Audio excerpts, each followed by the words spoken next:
여러분 안녕하세요.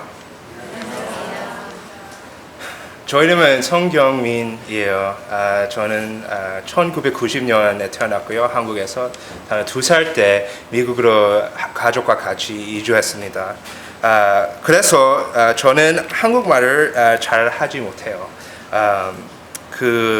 미국에서 거의 다 잘하니까 한국의 그 기억도 전혀 없고요. 그런데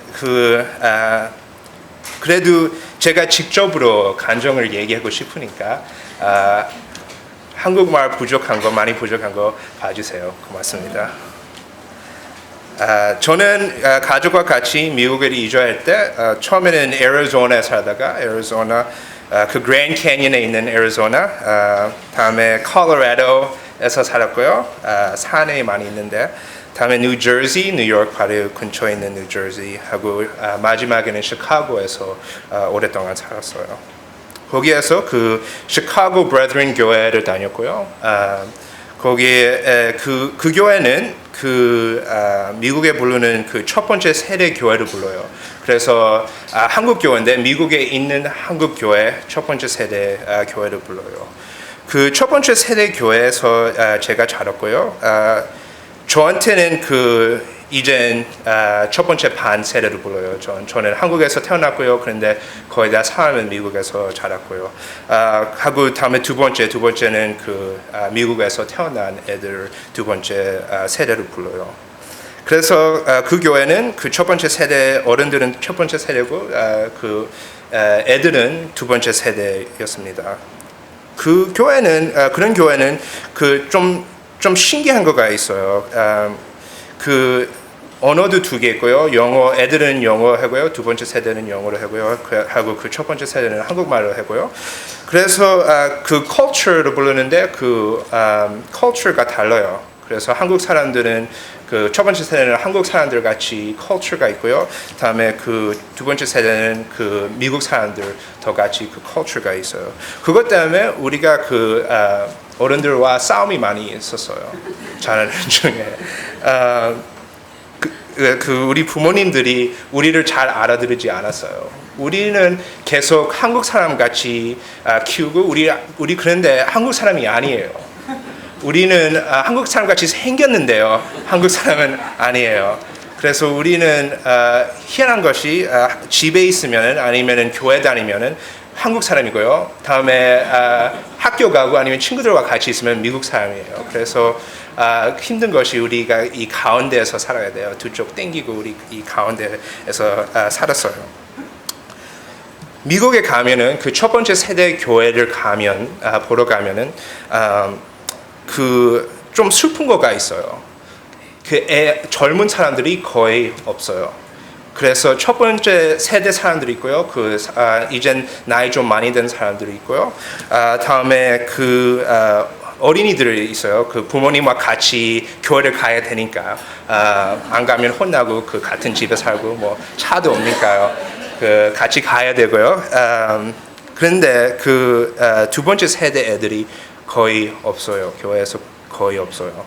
그래서 그 교회에서 떠나고요. 그것보다 더 슬픈 것이 20몇 살, 30몇 살 된 애들이 두 번째 세대 애들이 이젠 교회를 다 떠났어요. 그래서 예수님 믿지 않아요. 그래서 첫 번째 세대는 미국의 90% 그리스도인이에요. 그런데 두 번째는 50%보다 떨어졌어요. 그래서 두 번째 세대에 교회에서 자라는 애들이 두 번째 세대 애들이 50% 이상이 교회를 떠났고요. 이젠 교회를 안 다녀요. 그래서 예수님 하나도 안 믿어요. 다음에 90%까지 그래서 50% 이상 90%까지 두 번째 세대 애들이 이젠 그리스도인들이 아니에요. 남은 애들은 다른 교회를 시작했어요. 따로 두 번째 세대 교회를 시작했고요. 아니면은 미국 교회를 따로 들어갔어요. 그래서 똑같은 부모님과 똑같은 있는 도시에 살도 거기에서 부모님 교회를 같이 안 다니고요. 다른 교회를 다녀요. 그래서 따로 두 번째 세대 교회 다니고요. 아니면은 그 미국 교회를 다녀요. 그래서 저 생각에는 이게 참 슬픈 것이에요. 부모님과 같이 교회도 안 가고 저는 힘든 것이 우리 애들은 그 두 번째 세대 애들 저같이 힘든 것이 우리 집이 어딘지 잘 몰라요. 저 생각에는 미국이 내 집이다 그런 생각이 내 삶에 전혀 없었어요. 그래서 한 번도 이 미국이 내 집이다 여기에 나 오랫동안 살고 싶다 그런 기분이 전혀 없었어요. 하고 이제는 한국에 오니까 이게 처음 오는 거예요. 두 살에 갔고요. 이제는 처음으로 29살에 오는 거예요. 그래서 그 한국에 오니까 저의 기분은 외국인 같이 기분이 나요. 그래서 재미있는 얘기 있는데요. 저 와이프와 같이 우리 인천 공항에서 왔을 때요. 우리 커스텀스로 가야 돼요. 커스텀스 알죠? 커스텀스. 그래서 우리 그 어디 가야지 모르니까 어떤 사람을 물어봤는데요. 근데 저한테 물어봤어요. 이거 한국 사람인지. 그래서 Are you Korean? 한국 사람인지 물어봤는데요. 저는 물론 저는 한국 사람이죠. 그래서 그러면 한국 사람이면 이쪽으로 가야 돼요. 그래서 그쪽으로 가니까 그거는 한국에 여권이 있으면은 그쪽으로 가야 되는 건데 저는 그쪽에 가서 나 한국 사람 아니다. 그래서 희한한 것이 미국에 있으면은 누가 Are you Korean? 한국 사람인지 물어보면은 물론 저는 한국 사람이죠. 로 대답했는데요. Yes, I am Korean. 그런데 한국에 있으면은 누가 한국 사람인지 물어보면은 저는 아니다 그래요. 미국 사람이다. 그래서 그게 좀 희한했어요 저한테. 그런데 힘든 것이 이민으로 사는 것이 그렇게 행복한 것이 아니에요. 삶이 많이 힘들고요. 우리 부모님들도 많이 힘들고 우리한테도 많이 힘들고 물론 한국에 있는 것도 힘든 것이 많이 있는데요. 그 미국에 사는 이민들은 한국의 이민들은 그거 삶도 아직 많이 힘들어요. 애들하고 부모님은 이제는 애들하고 얘기도 잘 못해요. 우리 두 번째 세대 애들이 죽을 때까지 영어를 배워야 되니까요. 영어를 안 배우면 미국에 잘 하지 못한다. 그래 하고 첫 번째 그 제일 중요한 것은 미국에 잘 해야 된다. 그 대학교 가야 된다. 다음에 회사 일 좋은 거 가져야 된다. 그런 거를 계속 우리한테 얘기하니까요. 우리는 영어 배우는 중에 한국말을 많이 잊었어요. 그래서 우리 부모님과 같이 그렇게 얘기도 잘 안 되고요. 다른 애들은 저보다 더 못해요. 한국말 많이 못해요. 어떤 두 번째 세대는 한국말 음식 빼고 한국말 거의 못해요. 그래서 힘든 것이 저한테는 힘든 것이 저는 미국에도 집이 아니고요. 한국에 오니까 한국도 집이 아니에요. 그래서 힘든 것이 저의 집은 어딜까요? 저 집은 어딜까요? 저한테 잘하는 중에 중요한 말씀이 빌립보서 3장 20절에서 나오는 말씀인데요. 빌립보서 3장 20절 오직 우리의 시민권은 하늘에 있다. 오직 우리 시민권은 하늘에 있다. 저는 집을 생각할 때 미국보다 한국보다 첫 번째로 그 하늘에 있다. 저의 집이 하늘에 있다. 저의 시민권 바꿔도 한국 시민권으로 미국으로 바꿔도 저의 시민권은 첫 번째로 한국에 있다. 그런 생각이 저한테 많이 좋습니다. 저의 시민권이 예수님 안에 있다. 그래서 요즘에 저도 신학교 다니고요. 조직 신학 같은 거 성경 주에 헬렌 언어 그런 거 다 배우고 있는데요. 저한테는 제일 중요한 것이 누가 아무 사람이 우리 교회를 들어오면은요. 그 교회에서 집을 찾기 기대합니다. 그 예수님 안에 하늘에 그 집을 찾기, 시민권을 하늘에 찾기 기대합니다. 그래서 여러분들도 그 두 번째 세대 애들, 미국에 있는 애들 기도해 주세요.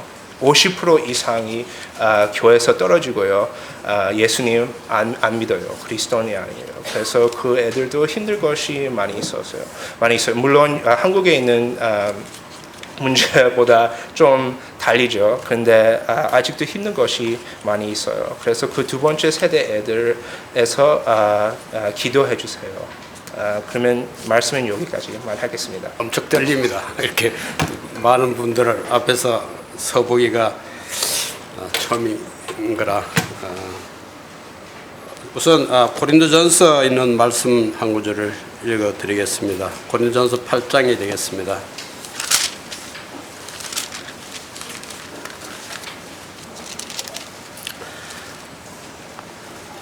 8장 3절에 long time short 하려니까 시간이 촉박하니까 그냥 진행하겠습니다. 또 누구든지 하나님을 사랑하면 그 사람은 하나님도 알아주시느니라. 또 조금 내려가면 6절에 그러나 우리에게는 한 하나님 곧 아버지가 계시니 만물이 그에게서 났고 우리도 그를 위하여 있고 또한 한 주 예수 그리스도께서 계시니 만물이 그로 말미암고 우리도 그로 말미암아 있느니라. 고린도전서 8장에 보면 우상의 제물에 대해서 이렇게 말씀하시다 느닷없이 하나님을 사랑하면 그 사람은 하나님도 알아주신다라는 이런 말씀이 있습니다. 저는 서대문 교회에 이렇게 와서 한 대 받으리라고 생각도 하지 않았고 또 조용히 왔다가 뒤에서 예배 드리는 것이나 이런 것을 좀 배우고 간다는 마음으로 이렇게 왔는데 저에게 이 귀중한 시간을 내어주셔서 감사합니다. 어떤 말씀으로 제가 설교를 할 수 있다는 것은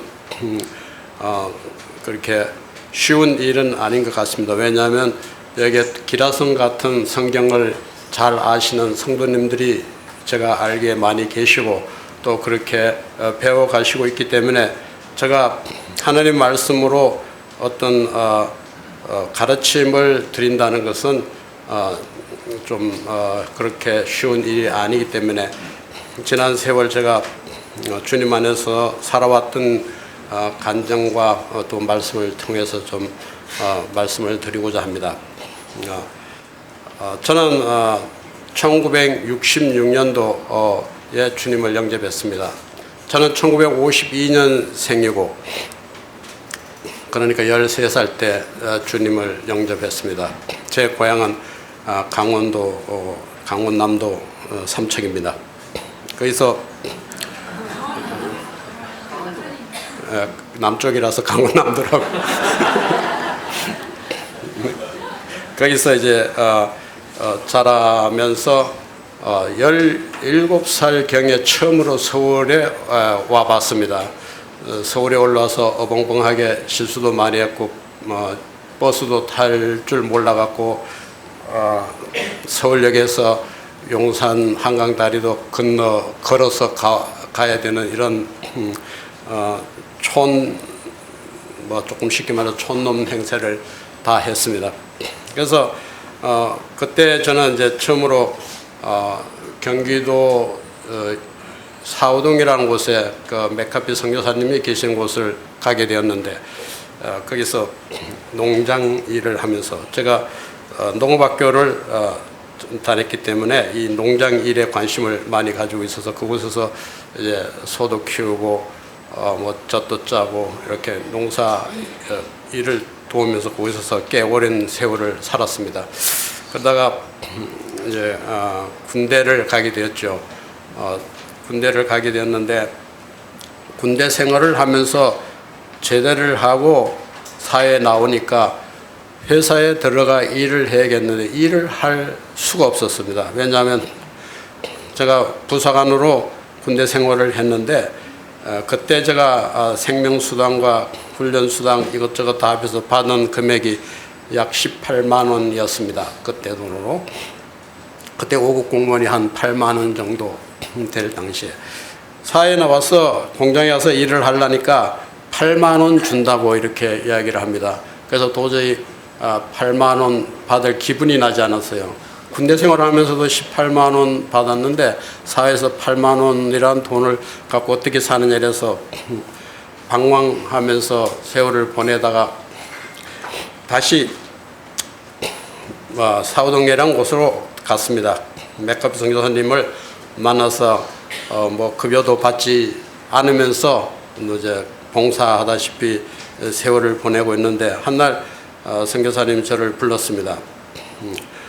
미국에서 이제 선교 자금이 잘 오지 않는다. 그러니까 우리 스스로가 선교부를 이끌어가기 위해서는 사업을 시작해야겠는데 그때 이제 오산 기독교 병원과 남사 중학교와 기독교 여러 가지 산하 부속 기관들이 있었습니다.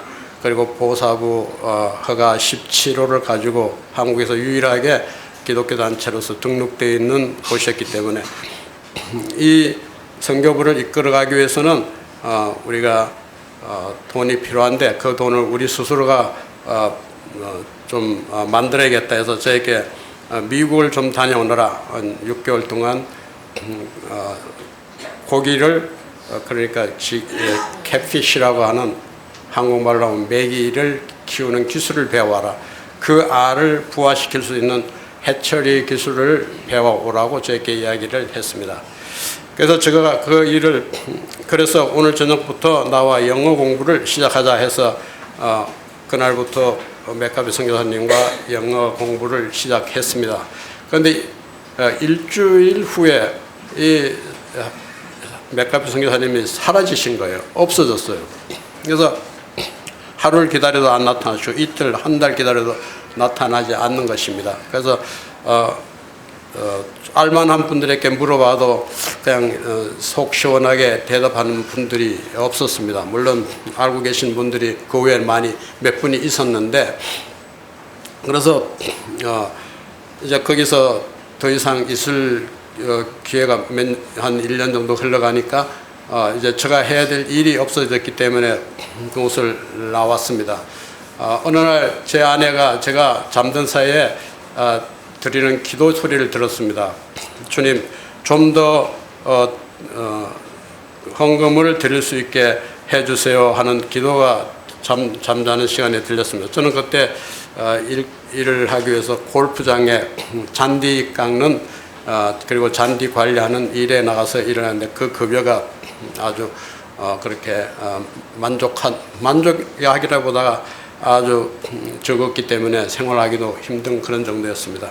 빌립보서 4장에서 내게 능력 주신 자 안에서 내가 무엇이든지 할 수 있다는 그 말씀을 제가 딱 보고 주님께서 능력 주시는 자 안에 모든 것을 할 수 있다고 했는데 내 생활이 왜 이렇게 살아야 되느냐는 것을 깨닫게 됐습니다. 그래서 아내가 하는 그 기도 소리를 듣고 이제 당장에 신문을 보니까 사우디아라비아에 그때 건설 붐이 있어서 갈 사람을 모집했습니다. 그래서 제가 거기에 응시해서 사우디아라비아로 가게 됩니다. 사우디아라비아에서 3년간 근무하게 되고 거기서 이제 어떤 무리들이 이렇게 와서 웅성거리고 춤가니까 있었습니다. 그래서 이게 뭐 하는데 모임이냐 하니까 영어 테스트 한다고 그랬습니다. 영어 테스트에서 합격하면 좀 나은 일자리를 얻을 수 있다라고 누가 이야기했습니다. 왜냐하면 땡볕에 섭씨 50도를 오르내립니다. 50도인지는 몰라요. 온도계가 사우디아라비아에 있는 온도계가 제일 높은 게 50도까지만 있는데 항상 그 50도에 이렇게 가 있기 때문에 더 이상의 온도는 얼마인지 알 수가 없습니다. 쉽게 이야기하면 이 버커를 이제 안에 더우니까 아무것도 안 입고 그냥 작업복만 있잖아요. 버커를 차고 가다가 이렇게 하고 가다가 남자들 누구든지 혁대 있잖아요. 혁대 버클이 배에 딱 닿으면은 깜짝 놀랄 정도 그 자리가 빨개질 이 정도의 더위였습니다. 그래서 그러면 뭐 영어는 잘 모르지만 나도 한번 가보자 하고 뒤에 이렇게 서 있는데 어떤 미국 아이가 나와서 뭐라고 막 이야기합니다. 그러니까 내가 한 이야기 알아듣는 사람 손 들어보라고 했어요. 그런데 아무도 손을 안 드는 것이에요.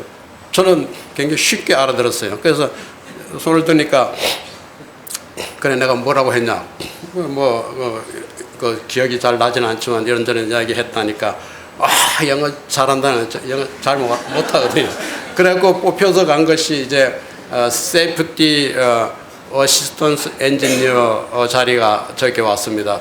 그럼 우리말로 하면 안전 보조 기사로 엔지니어는 이제 대학을 나오고 그 분야에 정식적인 자격증이 있어야 되지만 저는 그런 것이 없기 때문에 그 제 정식 명칭은 어시스턴 엔지니어고 그 회사는 아람코라고 합니다. 아람코가 뭐냐면 아메리칸 아라비안이 합해져 있는 석유 컴퍼니가 아람코라는 이름으로 이제 발주되는데 제가 거기 아람코의 어시스턴트 엔지니어로 일하게 됩니다. 그래서 3년간 제가 일을 하고 한국에 돌아왔을 때 돈이 조금 이제 있었죠. 그래서 제가 돈을 보면 좀 가만 두는 성격이 아니에요. 뭐 어디다 써도 써야지 좀 속이 후련해서 이 돈으로 뭘 할까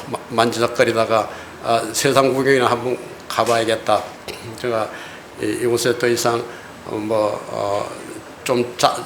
사우디아라비아로 갔다가 오고 나니까 한국이 굉장히 적게 보여요. 이 거리도 차를 운전하려니까 좀 두려워요. 그 거리가 너무 좁은 이런 느낌 들어서 그래서 이제 카나다 비자를 내고 그때는 비자가 있었습니다. 이제 미국 비자를 내 갖고 카나다를 그 전에 사우동에서 함께 있던 어떤 선교사님께 연락을 해서 누구 나라 좀 가보면 어떠냐 와보라고 했어요. 저의 목표는 이제 그곳에 농업적인 이민을 할 수 있을까라는 이런 저 나름대로 생각을 가지고 카나다로 가게 됩니다. 카나다에 가서 둘러보는 중에 농장도 아주 우리가 표현할 수 없을 만큼 넓은 농장들이죠. 한 2시간을 비행기를 타고 가도 그 필드가 끝이 나지 않는 그런 엄청난 해바라기, 북방산 해바라기라는 이야기 들어보셨죠. 그 해바라기가 끝도 한도 없이 있는 것을 이렇게 보고 거기서 이제 그분들과 대화하는 중에 그분들이 미스터 맥카피라고 이제 대화하는 걸 들었어요. 그래서 제가 그 세월이 10년이었습니다. 그 안에 맥카피 선교사님 대해서 전혀 들은 일도 없고 아는 일도 없이 잊어버렸는데 그분들이 맥카피 선교사님 대해서 이야기하는 걸 듣고 맥카피 선교사님 대해서 아시냐 했더니 안다고 여기서 3시간 거리에 있다고 그랬습니다. 그래서 전화하더니 그 바꿔달래서 제가 바꾸니까 너 거기 꼼짝 말고 있어라. 내가 내일 아침에 가겠다. 이래서 그러겠다. 그날 아침 9시에 오셨어요. 그래서 만나서 그동안에 왜 사라졌는지에 대해서 이런 이야기 저런 얘기를 이제 궁금증을 알게 되었습니다. 그러니까 천식이 있었는데 심하니까 병원에 가니까 닥터가 당신이 한국에 있으면 죽는다. 이 천식은 습도가 많은 곳에서 살 수 없으니까 빨리 짐을 싸갖고 천식이 없는 당신네 나라로 돌아가라. 이래서 이분이 갑자기 그냥 떠난 거예요. 그래서 그분이 산 곳이 아까 제 아들이 애리조나에서 살았다고 했는데 애리조나에는 플렉스테프라는 곳이 있습니다. 그랜 캐년에서 약 80마일 떨어진 곳인데 그곳에서 그곳은 고산지대고 해발 8,000피트이기 때문에 한라산보다 더 높은 그런 지역이었습니다. 거기는 습도도 없고 아주 그러나 거기서 뛸 수도 없고 2층에 빨리 계단을 올라갈 수도 없습니다. 너무 이 프레셔가 세서 그렇게 숨도 쉬기 힘든 그런 곳에서 이제 사셨어요. 그러다가 그분 이제 좀 원만해지니까 카나다로 이주하셨습니다. 카나다에 두 번째 부인이 카나다 분이기 때문에 그곳에서 이제 사는데 저를 만났어요. 그래서 제가 3일 동안 있는데 그분들이 이사를 하는 거예요. 이삿짐을 주섬주섬 싸더라고요. 그래서 지금 어디 가시냐 하니까 미국으로 간다고 이야기했습니다. 미국에 인디언 바이블 칼리지라는 곳이 있는데 그것에 교수로 간다 그랬습니다. 인디언 바이블 칼리지는 브래드런 교회에서 맥카베 선교사님의 아버지와 어떤 박사님께서 두 분이 세운 것이에요. 그러나 지금은 브래드런 교회에서 그 서포트를 못해서 서든 베프타이스 처치를, 그러니까 남침내 교회 분들이 그들을 서포트하고 그걸 운영하고 있습니다. 그래서 너는 더 성경 공부를 하고 싶은 생각이 없느냐 이렇게 저한테 질문을 했습니다. 살 길을 찾기 위해서 다니는 중에 그 질문은 저에게 아주 유용한 질문이었습니다. 하고 싶다고. 그러니까 그러면 내가 그 학교에 가서 보도진들과 이야기해서 되면 좋다면 너를 그리로 부를 테니까 기다려라. 약 15일 후에 전화가 왔습니다. 플렉스텝으로 오라고. 그래서 비행기 표를 사서 플렉스텝으로 갔습니다. 갔는데 이제 그 보도진들과 인터뷰를 해야 되잖아요. 학교에 들어가려면 7분이 있는데 인디언들과 백인들이 이렇게 섞여 있었습니다.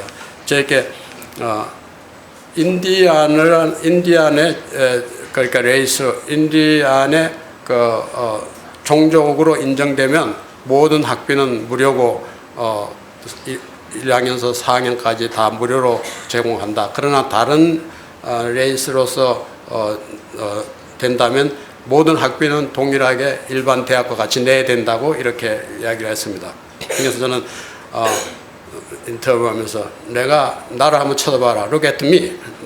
내가 인디안 같이 생기지 않았냐? 딱 그러니까 제가 좀 인디안 같이 생겼죠. 인디안 같이 생기지 않았냐? 그 증거가 있다. 증거가 뭐냐?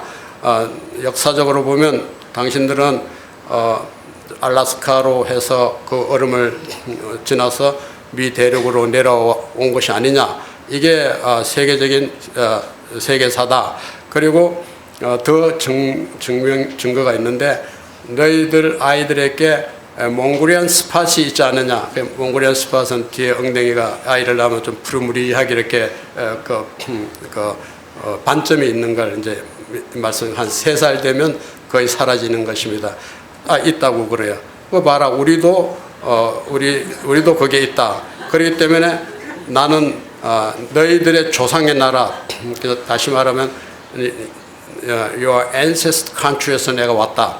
그렇기 때문에 내가 너희들의 ancestor의 나라기 때문에 내가 너희들 ancestor나 다름없는데 나를 봐라. 인디안 같이 트니까 나를 인디안으로 받아주라. 그냥 이건 어거지죠. 말도 안 되는.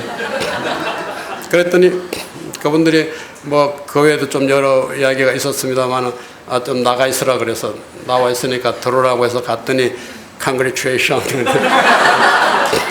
우리가 7명이 회의를 하면 항상 2대3, 4대3, 4대 5대2 이렇게 맨날 이렇게 어거리 같은 생각을 하는 일이 없는데 네가 인디안의 종족으로서 우리 학교에 입학시키는 것은 7명이 다 동일하게 어그리 했으니까 인디안으로 받아주겠다. 이래서 모든 학비를 무료로, 그리고 기숙사비는 한 달에 150불, 그리고 1년에 책값 100불 이렇게 해서 그 학교에 이제 입학하게 되는 과정을 마쳤습니다. 그래서 내가 너희들 나라에 오려면 공부하려면 I-20라는 폼이 필요하니까 I-20를 나에게 발부해달라 그랬더니 그분들이 외국 사람들을 받아본 일이었기 때문에 I-20가 뭔지를 몰라요. 그래서 이민국에 가서 알아보고 I-20를 만들지 못하면 나는 여기 올 수 없다고 이야기하니까 그 I-20를 그분들이 이민국에 만드는데 저 하나를 위해서 만드는데 8개월이 걸렸어요. 그래서 8개월 후에 I-20를 우리가 받았으니까 들어와라. 그래서 I-20는 다 아시겠죠. 간단하게 말씀드리면 제가 그 학교에 들어가는 모든 조건이 거기에 기록됩니다. 학비는 얼마고 어떤 조건으로 어떻게 해서 여기서 살고 어떤 공부들을 하게 된다는 그 모든 기록이 거기에 기록되고 그것을 이민국에 보내면 이민국에서 승인이 되면 이제 그 학교의 학생이 되는 것이죠. 그래서 그 학교에 이제 입학하게 됩니다. 그래서 미국 생활이 이제 시작되는데 그게 1991년도에 제가 이제 미국으로 떠나게 됐습니다. 그래서 그곳에서 이제 생활하면서 이제 자녀들을 이제 데려가서니까 키워야 되고 이 아이들이 이제 자라고 그 아이들을 교육해야 되는 일이 있잖아요. 우리 성경 한번 조금 시간이 가겠지만 빨리 한 구절 보겠습니다. 사도행전 7장이 되겠습니다. 몇 구절 제가 읽어드리겠습니다. 대제사장이 1절부터 대제사장이 이르되 이것이 사실이냐 스데반이 이르되 여러분 부형들이여 들으소서 우리 조상 아브라함이 하란에 있기 전 메소포타미아에 있을 때 영광의 하나님이 거기에 보여 이르시되 네 고향과 친척을 떠나 내가 네게 보일 땅으로 가라 하시니 아브라함이 갈대아 사람의 땅을 떠나 하란에 가다가 그의 아버지가 죽음에 하나님이 그를 거기서 너희 지금 사는 땅으로 옮겼느니라. 그러나 여기서 발붙일 만한 땅도 여부로 주지 아니하시고 다만 이 땅을 아직도 자식도 없는 그와 그의 후손에게 소유로 주신다고 약속하셨으며 하나님이 또 이와 같이 말씀하되 그 후손이 다른 땅에서 나그네가 되리니 그 땅 사람들이 종으로 삼아 400년 동안을 괴롭게 하리라 하시고 또 이르시되 종 삼는 날을 내가 심판하리니 그에 그들이 나와서 이곳에 나를 섬기리라 하시고 할례의 언약을 아브라함에게 주셨더니 그가 이삭을 낳아 8해 만에 할례를 행하고 이삭이 야곱을 야곱이 우리 12조상을 낳았느니라. 자, 이 사도행전 7장은 이제 6장으로 돌아가 보면 사도들이 하나님의 일을 복음 전하는 것과 기도하는 것을 주로 하셔야 되는데 그분들이 그 일을 제쳐놓고 이 돈이 많이 들어오니까 공개하는 일에 전념하게 됩니다. 그때 헬라파 유대인들이 히브리파 유대인들에게 원망을 합니다. 우리의 과부들은 맨날 구제에 빠지니까 이게 웬일이냐, 너것만 잘 사느냐 하고 이렇게 컴플레인을 하기 시작하니까 이 사도들이 깜짝 놀라고 우리가 해야 될 일을 우리가 제쳐놓고 다른 일을 하고 있다는 것을 깨닫게 됩니다. 그래서 성령과 믿음이 충만한 7 사람을 택하라 하고 해서 7명의 집사님들이 선택되게 되는 것이죠. 그래서 이 7명 집사님 중에 스데반이라는 분이 아시아로부터 온 유대 자유민들이라고 하는 그 유대인들과 변론이 일어나서 이제 스데반이 이스라엘 나라의 역사에 대해서 간략하게 설명하는 것이 이 사도행전 7장에 나오고 있다고 이렇게 보아집니다. 그래서 여기서 아브라함이 나오는데 하나님께서 아브라함을 택하기 전에 계획을 세우십니다. 우리가 에덴 동산으로 돌아가 보면 하나님께서 사람을 남자와 여자를 만드신 후에 에덴 동산에 살게 하셨는데 어느 날 하와가 뱀의 꼬임을 받고 이제 선악을 먹게 됨으로 죄를 범하게 되죠. 이때 하나님께서 한 짐승을 잡아서 옷을 해줄 뿐만 아니라 그들에게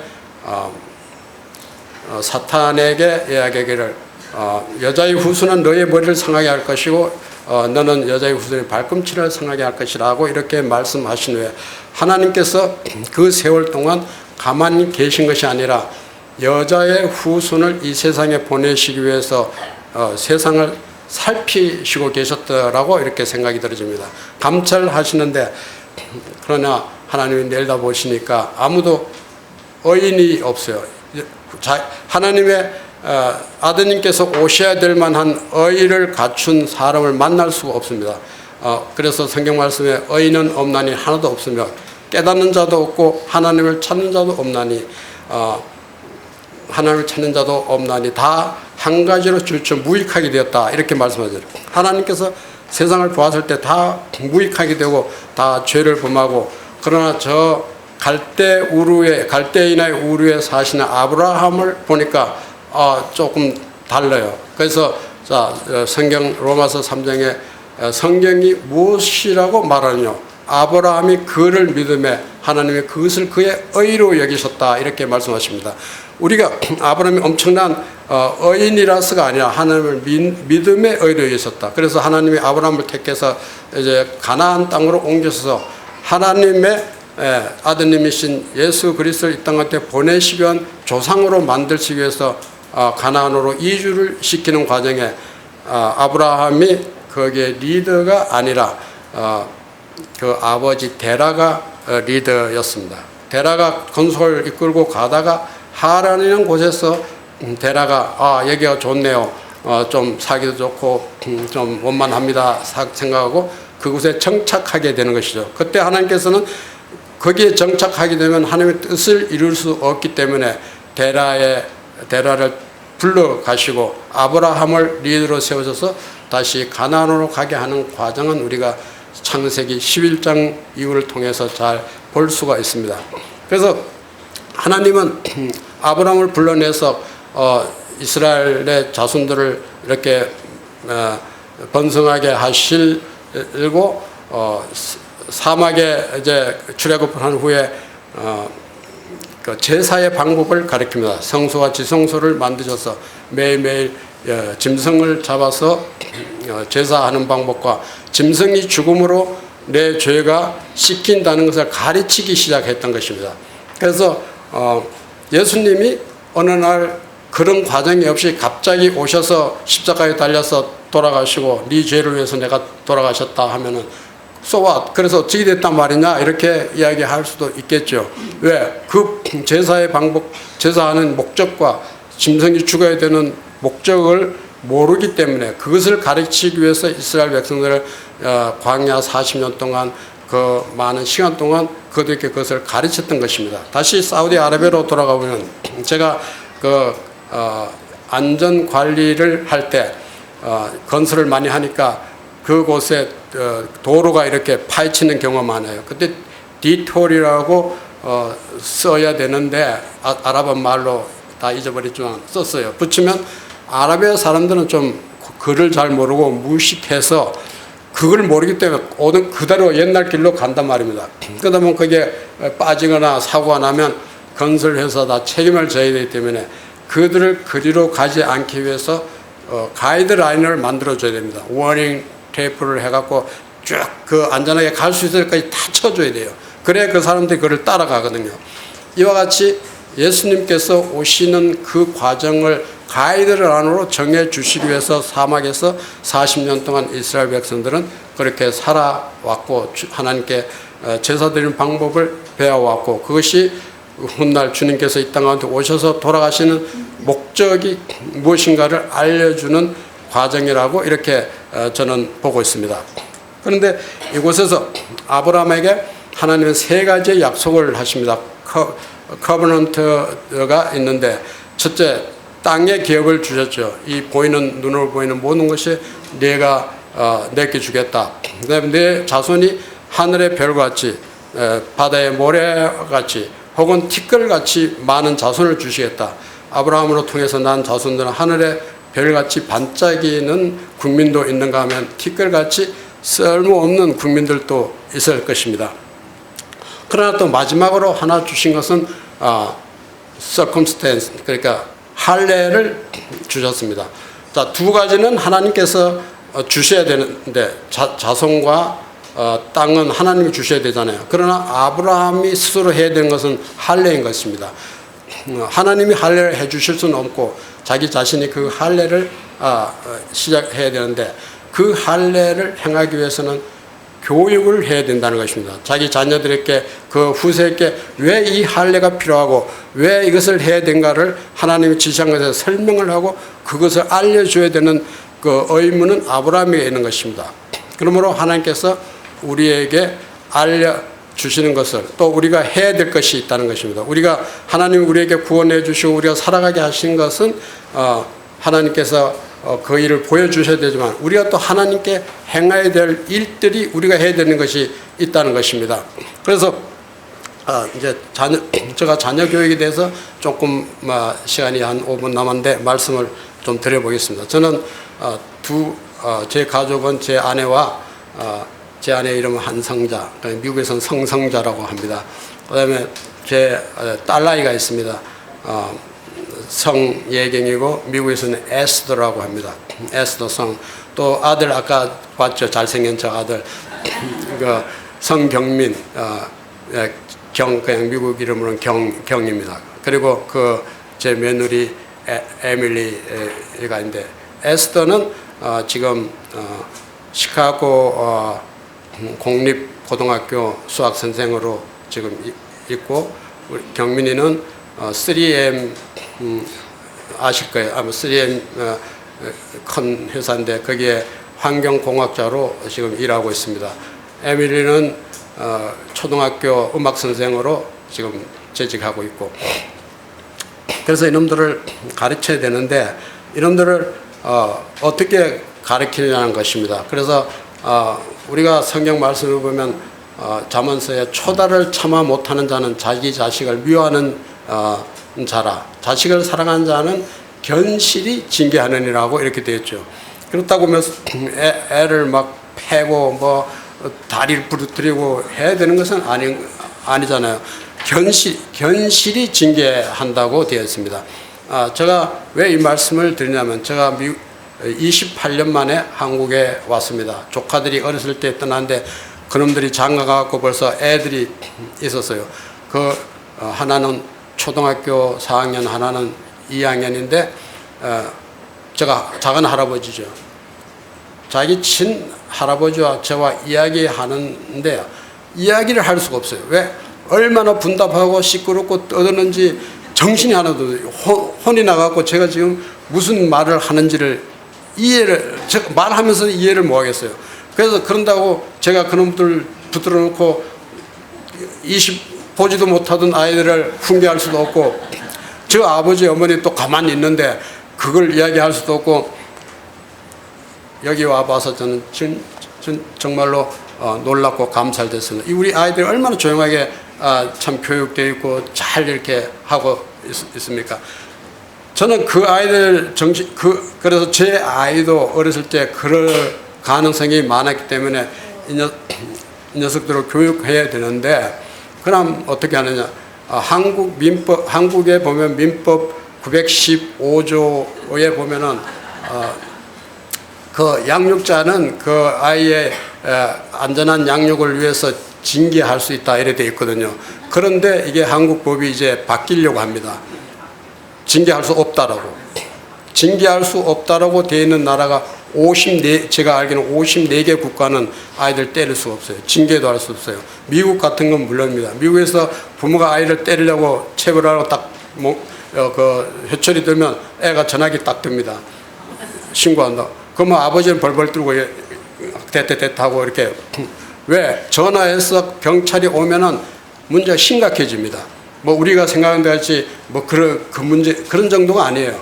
엄청난 문제가 오기 때문에 그렇게 소리나게 아이를 징계할 수가 없습니다. 그래서 물론 저도 미국에 살고 있으니까 그 아이가 바로 살아야 되잖아요. 거기 이제 조금 빼겠습니다. 왜냐하면 시간이 없기 때문에. 제가 어느 날 아이가 컸는데 어느 날 제가 제 아들에게 편지를 하나 썼습니다. 지금 같으면 이 구글이나 파파하고 번역기를 치면은 한국말 막 치면 그냥 번역이 돼 나오잖아요. 그런데 그 번역이 상당히 잘 돼 나옵니다. 거의 손을 보지 않아도 뜻을 전할 수 있을 만큼 잘 돼 나오기 때문에 쉬워요. 그때 당시 영어도 잘 모르죠. 이 문법도 써야지, 맞춰야죠. 며칠간 끙끙거리면서 제 아들에게 편지를 썼습니다. 그 내용을 다 기억은 못하지만 제가 그 골자는, 아들아, 네가 하나님께서 너를 우리에게 주신 것을 감사한다. 그러나 네가 길을 갈 때 가슴을 펴고 고개를 들고 눈을 앞을 바라보고 똑바로 걸어라. 무엇을 잊어버린 것 같이 땅을 보며 들번거리지 말아라. 그 다음에 두 번째는 내 누나에게 자유롭게 대해라. 내 누나는 우리 엄마 아버지가 세상을 떠나면 네와 의논할 수 있는 단 하나 핏줄이니까 내 누나에게 자유롭게 대해주라. 그 다음에 세 번째는 우리가 네가 앞으로 직업을 갖는다면은 잘 생각해라. 네가 남들이 원하고 보기 좋아서 직업을 택할 것이 아니라 망망대해에서 고기 잡는 어부들을 생각해봐라. 그뿐만 아니라 시빌 엔지니어를 생각해봐라. 그 토목기사들을 생각해봐라. 그들은 산속에서 건설하기 위해서 일주일 혹은 한 달, 두 달, 6개월 집에 가지 못하고 그들이 그곳에서 열심히 일하며 살아가고 있다. 만약 그들이 그것을 좋아서 택하지 않는다면 얼마큼 견딜 수 있을 것이냐 생각해 봐라. 그렇기 때문에 내가 좋아하는 직업을 택해라. 보기 좋은 것 아니다. 돈 많이 버는 것 아니다. 그리고 그 다음에 네가 돈을 벌어서 앞으로 누구에게 도네이션 할 기회가 있다면 어머니 아버지께 해라. 어머니 아버지는 너를 길렀고 너가 지금까지 있게 하기 위해서 열심히 노력한 분들이므로 마땅히 너에게 그 기부를 받을 수 있는 자격이 있는 사람들이다. 이렇게 하고 마지막으로는 이 집안의 가이드는 이제 엄마 아버지가 아니라 너가 이 집안의 가이드다. 이렇게 이제 마지막을 그렇게 맺었습니다. 그래서 지금 2분이 남았는데 맞습니다. 그래서 제가 그 아이에게 그런 메일을 보낸 다음에 어느 날 이사하려고 이렇게 그 아이의 침대를 들치는데 그 밑에서 그 편지가 개봉이 딱 되어 있는 게 딱 나와 있었어요. 그래서 저는 보기는 보았구나 이렇게 생각을 했습니다.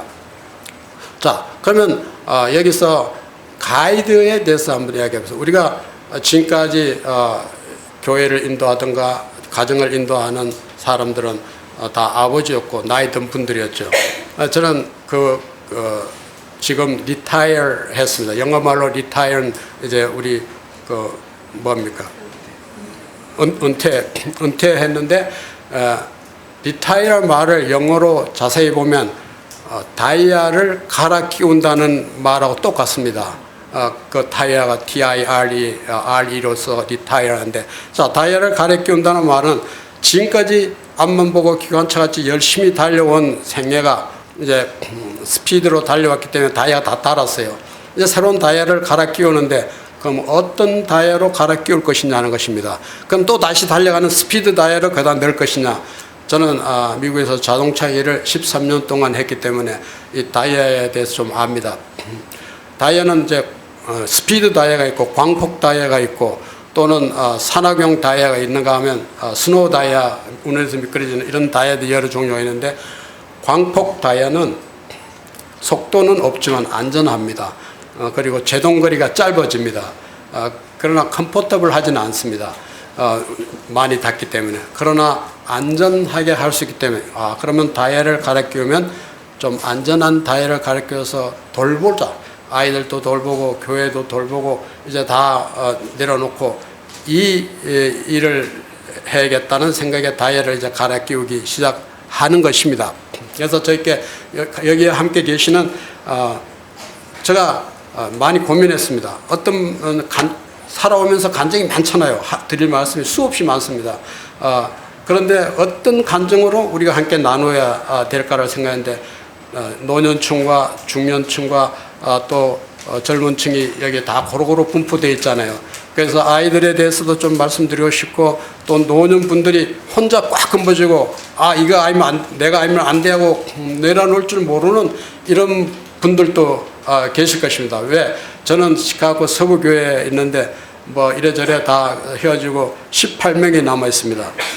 세 번째로 나이가 어립니다. 67세인데 저 밑에 두 분밖에 없어요.